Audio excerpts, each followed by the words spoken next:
और जब तक वैसा लड़का नहीं मिलेगा हम प्यार करना नहीं छोड़ेंगे। अरे एक लड़का कुत्ता हो सकता है, सब लड़का नहीं हो सकता है। हाँ, एक ना एक दिन भगवान मेरा फरियाद सुनेगा, हमको लड़का लाके देगा, चाहे हम बुढ़ी 60 साल की काहे नहीं होगा, लेकिन तब भी प्यार करते रहेंगे, करेंगे। कोई माँ का लाल बाप का पीला प्यार करने से नहीं रोक सकता। बाप का पिल्ला 16 नंबर तक बॉयफ्रेंड बन चुका है मेरा।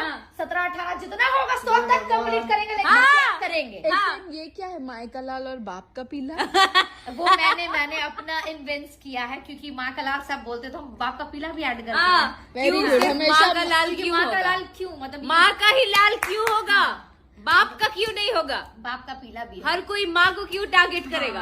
बिल्कुल। और किसी एक बार धोखा खाने से क्या हम प्यार करना छोड़ दें? हमारा प्यार इतना सस्ता है कि हमारा दिल इतना कमजोर है कि 100 बार धोखा देगा बेटा, 100 बार प्यार करेंगे। और तुरंत दिखा देंगे कि हमारा दिल नहीं, क्या है, समंदर है। समंदर है।